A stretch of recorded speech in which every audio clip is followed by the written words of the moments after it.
Hey, welcome to episode 3 of Dream Peaches. I've kind of changed my location a little bit. This is my writing space. And for this episode, we're going to be talking about magic in Labyrinth. And if you haven't really checked it out yet, please check out the website. It is dreampeaches.net. And you can also join the forum at the website. So let me open up my notes here. All right. So I have a few things to kind of cover regarding Magic in the Labyrinth. I, again, had 0 submissions, but that's okay. Maybe at some point we will have some submissions, maybe by the next one or something. So for Magic in the Labyrinth, the first thing I think we have to look at is, does Sarah have certain powers, or was this just part of the story that she told Toby, right? Because he was screaming and crying while she's trying to get him put down for the night. This could have just been something that she had been reading this book, and we don't know. So personally, I kind of always thought that that's kind of what it was she was reading this book. She recalls parts of it and just kind of throws herself into the story at that point. And it was just kind of an effort to get Toby to fall asleep. And I know that that's not the most popular idea. It's the most popular idea seems to be that she was given certain powers, but the film doesn't really get into that. I kind of lean towards they were watching her because she had the book. Let me throw a picture right here. Yep, so that's her with the book. And I personally think that that's why the owl was watching her and the goblins were listening. So if Sarah has no powers, then perhaps Jareth is watching her in owl form because she's reading the red book, which is not due to certain powers or falling in love or anything like that.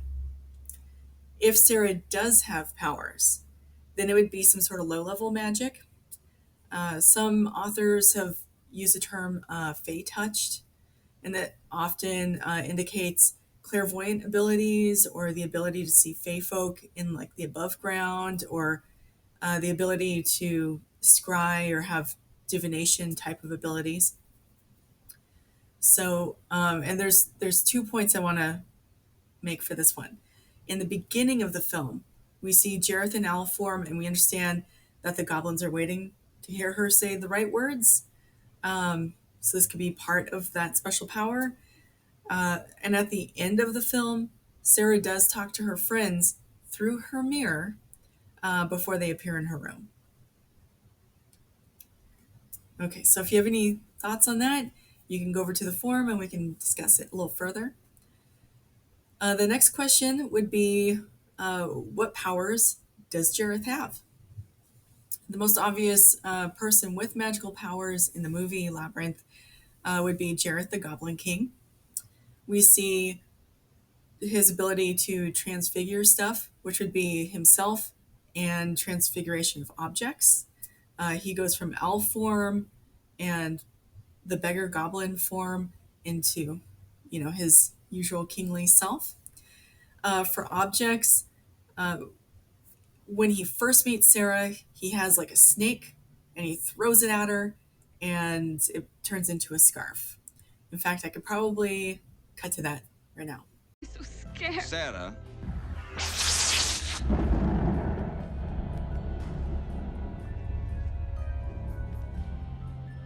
Don't defy me. All right. So the next thing that he has would be crystals. He uses these all during the film, and it's a major magical manifestation for him. They can be super delicate, like bubbles, or they can be super hard spheres. We didn't see them being used as projectile weapons, but I could imagine that in some sort of battle scenario, he could use that. Um, he he did use one to summon the cleaners, and uses another one to transport Sarah to the ballroom. Uh, at least in the version that we see, he transports her to the ballroom. In in earlier scripts, she watched her, like a double of herself, act in the ballroom through the crystal. So just something to keep in mind if you want to dive that deep into it. Uh, he uses crystals to watch people. And I don't know, the next one would be like a disembodied voice. And I think this is an extension of the crystal use because he's obviously like in the process of watching what's going on. And we see this when, or I guess we more or less hear it, when Hoggle goes to drop the peach into the bog of eternal stench. And he simply says, I wouldn't do that if I were you. So I think the crystal allows him to project his voice. We could discuss that too. Let's see here. Fae song and dance. These are very classical Fae powers, and Jareth utilizes them a couple times in the film. Most prominently in Dance Magic Dance and As the World Falls Down. So Fae dancing can cause humans who join in to lose time, where they might think it's been like 10 minutes, but it's been 2 weeks.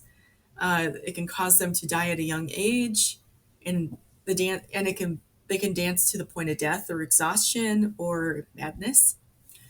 It's even said that humans might not remember much, if anything, from the dancing experience, and will often meet a grim fate.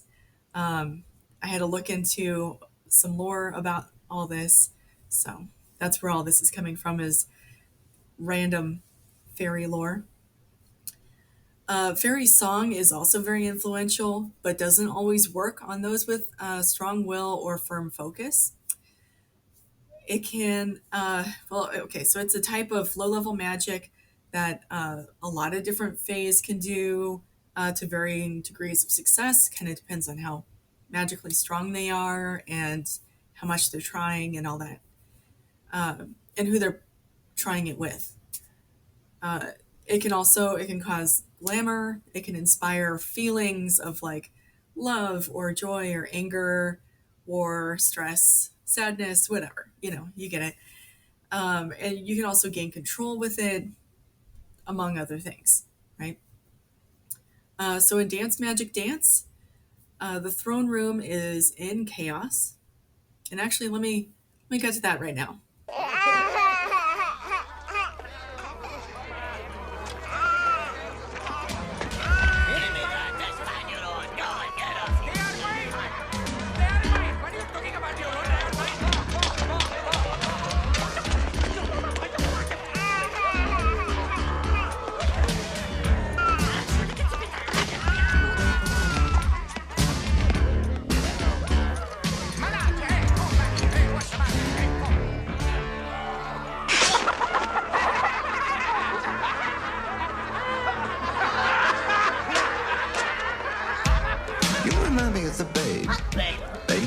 Okay, so instead of yelling at the goblins, Jareth stands up and starts singing and dancing.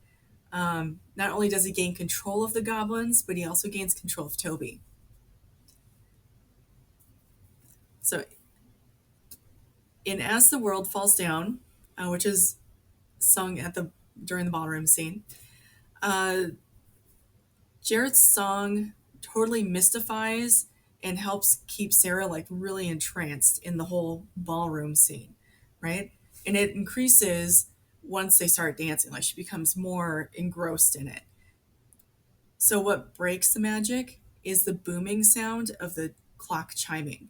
If it hadn't chimed, it's really possible that Jareth's plan would have worked and she would have stayed in the ballroom scene, and that's that. And that would make her not the hero, right? She would fail. So let me cut to that one just so we can take a look at it. But I'll be there for you as the world falls down.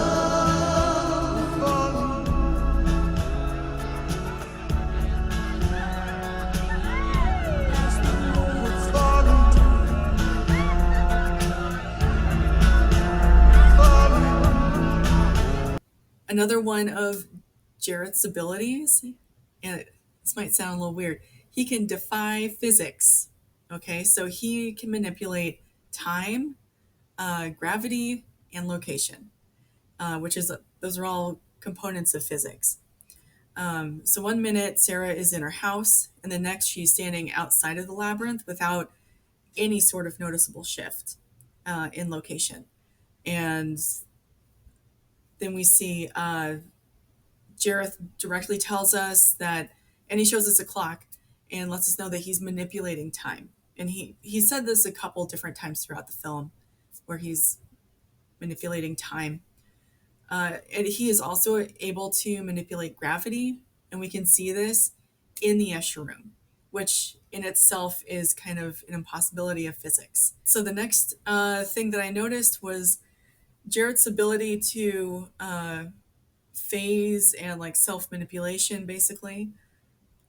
In the Escher room, we see Jareth like phase out and pass right through Sarah, kind of ghost like. Um, and we also see Jareth manipulate himself in appearance from bulge size to hair and makeup and outfits and stuff like that. He just, at a whim, like he's just different clothes, right? So at the end, he does make himself appear slightly gaunt in the face, uh, but in the ballroom, he has more of like an old school glamour photo kind of look, um, with everything like kind of uh, diffuse lighting and like blurred a little bit, you know. Uh,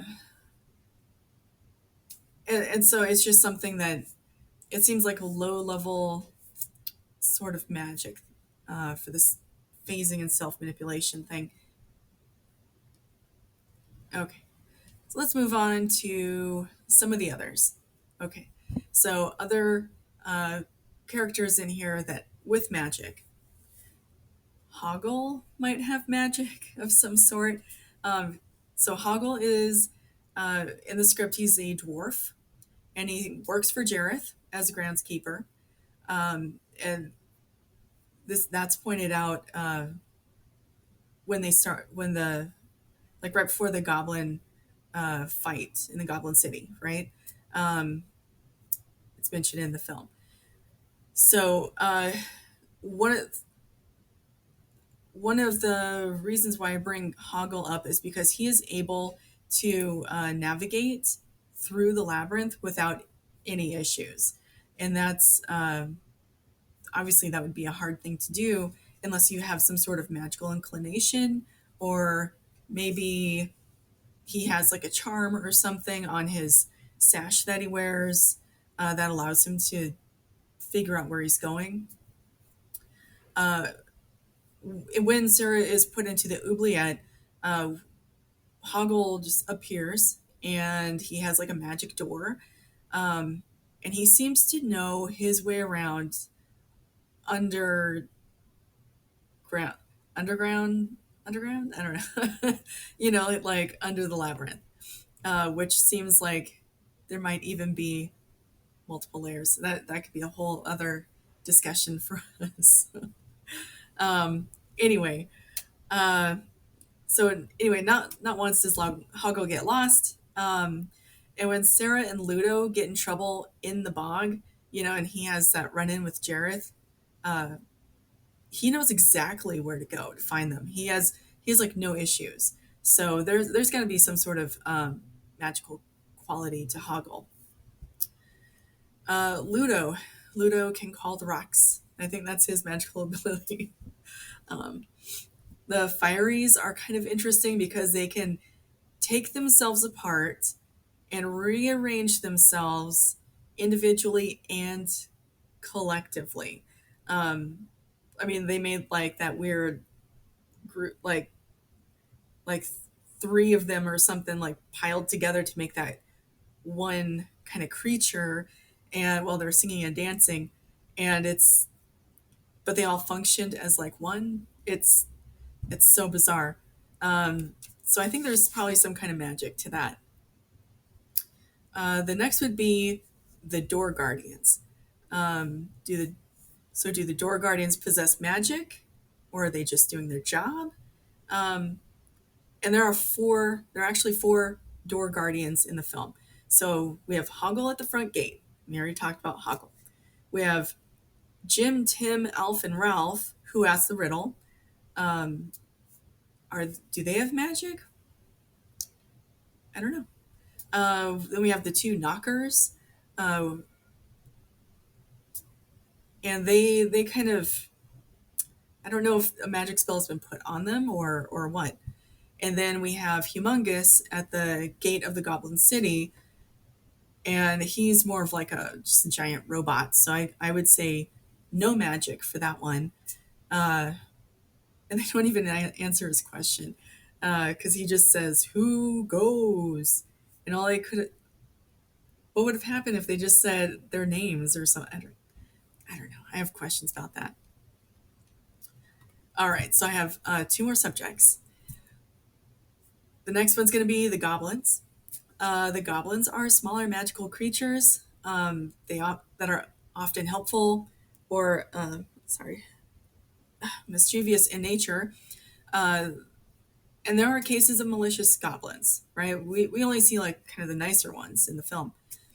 They can often shapeshift into animals, like cats, rats, birds. Usually it's kind of small woodland creatures. Uh, I think the largest I've heard of would be the puka, if you consider the puka a goblin instead of like a fey creature of some sort. So I don't know. We can discuss that later as well. Goblins tend to naturally be strong, fast, and super stealthy. But that's their like natural ability, and I wouldn't really consider that to be magical ability.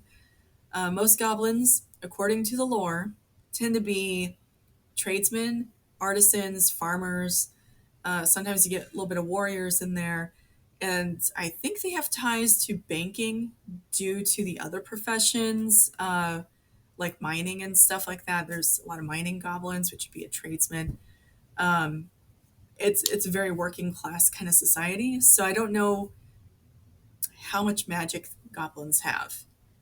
Okay, so let me. I have 5 points to make in regards to goblins. So they do take Toby from the above ground to underground in a super stealthy manner. Like he's just gone, right? In like a blink of an eye, right? So there's probably some magic going on there. Resiliency is a super big trait that we see with the goblins, especially during the Goblin City fights, because they seem to be able to take a lot of damage. In lore, if goblins get angry with people, they tend to lean more towards playing tricks on them, like souring milk or stealing keys, making creepy noises at night, um, making crops fail, uh, other stuff along those same kind of lines. If you can say that there's the red caps are pretty much the primary murderous goblins. They tend to kill people and then they have a cap and there's they like dye their cap in the blood of their victims. So thus they're called red caps.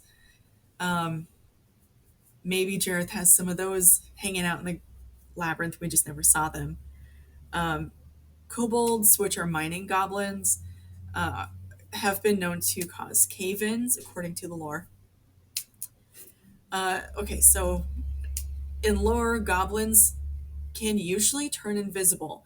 If we were supposed to have noticed this, then I don't know. Maybe there are goblins all over the place in Labyrinth and we didn't see them because they're invisible. It's always a possibility.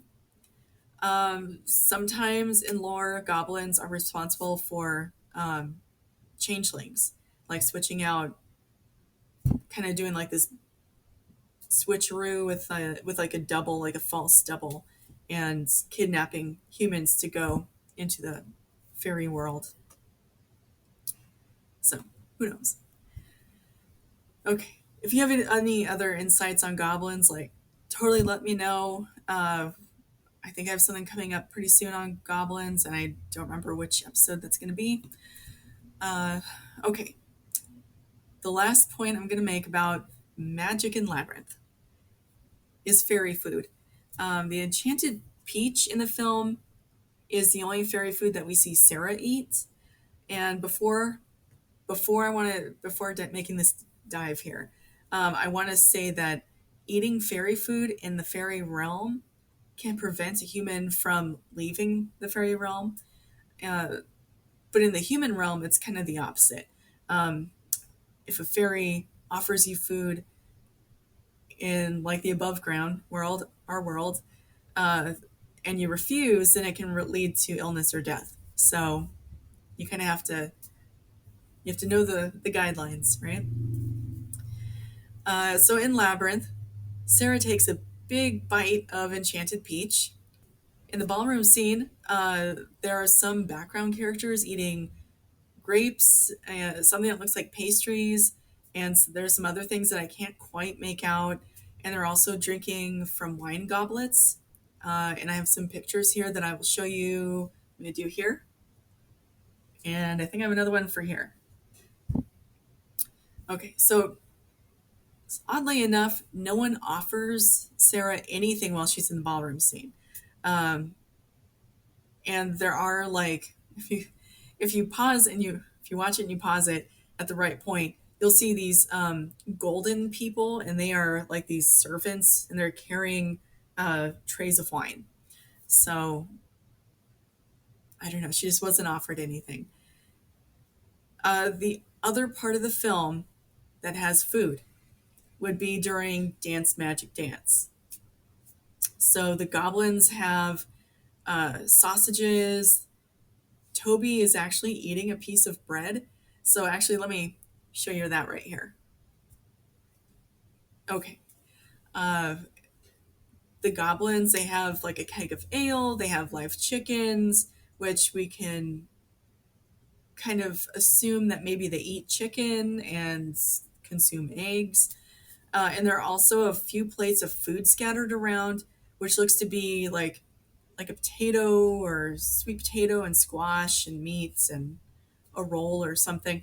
So let me show you that right here. Okay. Uh, so there's enchanted fairy food all over. The worm does ask Sarah if she'd like a cup of tea, but she does decline the offer.